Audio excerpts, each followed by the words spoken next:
Jakarta, BLOOMBERG, across vast tea plantations that sit atop the rolling hills separating two of Indonesia's largest cities. Excavators dig out a series of giant tunnels for the country's first high-speed rail line. The $6 billion $8.13 billion project linking the capital Jakarta with Bandung, some 150 kilometers away, is expected to cut the travel time between them to about 40 minutes. The journey now takes about 4 hours on a road clogged with trucks packed to the brim, and it can easily double when the wet season brings daily downpours. In theory, the project should be a point of pride for President Joko Widodo, the man popularly known as Jokowi, who holds a commanding lead heading into an April 17th election. But it's been hampered by delays, and even members of his own administration have raised concerns over the transparency of its financial backer, China.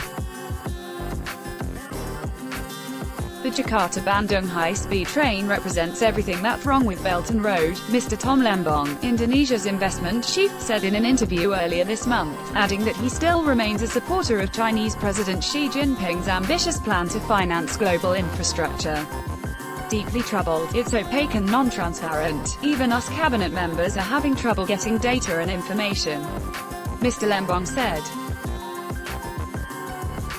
While he doesn't doubt that the populous area can sustain a network of high-speed rail lines over the next few decades, he called the project deeply troubled, and lamented the lack of financial modeling or due diligence. Those sentiments are shared by Mr. Prabowo Subianto, who is challenging Mr. Joko for the presidency. To make up ground in the polls, the former general, known by his first name, is in part tapping into anti-China sentiment that has a long and occasionally ugly history in Indonesia, and has recently swept across Asia.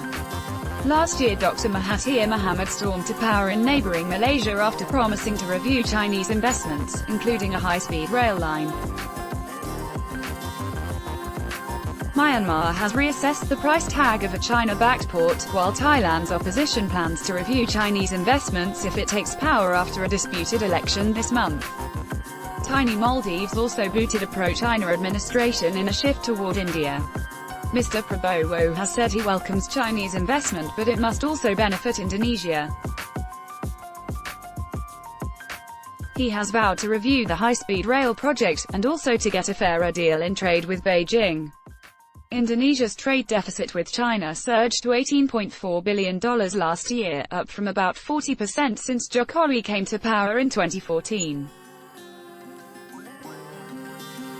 China has presented a dilemma for Mr. Joko from early in his presidency.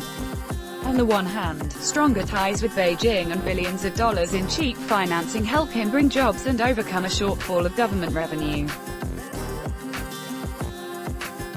At the same time, it risks fueling impressions that Indonesia is becoming too indebted to China, leaving him open to political attacks. Jokowi has been very careful not to criticize China in most circumstances, said Mr. Aaron Connolly, a Singapore-based research fellow at the Institute for International and Strategic Studies. He is caught between a rock and hard place.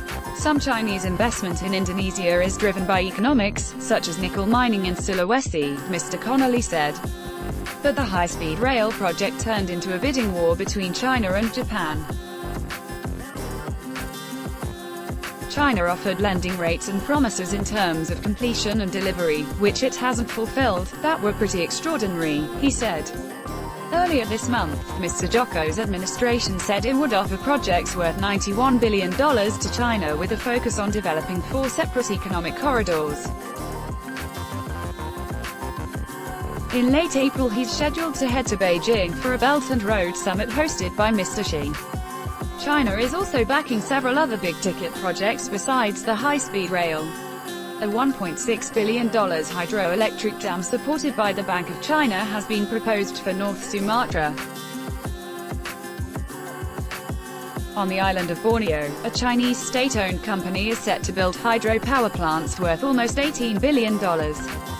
Mr. Joko's campaign has sought to downplay his dealings with China, noting that former President Susilo Bambang Yudhoyono also partnered with the country on projects. It pointed to the Jakarta Metro, which opened earlier this month after 3 decades of planning, as an example of a partnership with Japan. It is not true if people think President Jokowi has special preference for China-funded projects. Mr. Ace Hassan Sayatali, a spokesperson for his campaign, said by phone on Friday, March 29. He also said the decision to build the high-speed rail was taken with sound, prudent judgment, even as he acknowledged the campaign wouldn't be featuring the project in its bid to woo voters. Mr. Sandiaga Uno, a tycoon who is running on a ticket with Mr. Prabowo, said his campaign would push for Chinese investment that creates good jobs, and a fair deal that benefits both countries. With nationalist sentiment running high and economic growth well short of the 7% growth promised by Jokowi when he took office, it's a message that may resonate with an electorate already fearful of China's growing economic clout. We will get a better deal, Mr. Uno said in an interview. Chinese investment has to benefit the Indonesian people and it has to be rational, he said. White Elephant. In 2013, during a trip to Indonesia, Mr. Xi proposed a broader vision that would become known as the Belt and Road Initiative a month after he first mentioned the concept of an economic belt based on the ancient Silk Road on a visit to Kazakhstan. Indonesia was among a host of developing countries that jumped at the chance to fast-track infrastructure plans. Mr. Lembong, the chairman of Indonesia's Investment Coordinating Board, said he expected China to reboot the Belt and Road at the April summit to make it more green, more transparent and more professional. That desire to make the initiative a success will ultimately help projects like the high-speed rail, which will need to be expanded over time, he added. When the stakes get big enough, it's both lender and borrower's problem, so we're aligned actually, Mr. Lembong said. Neither side wants a 150 km white elephant.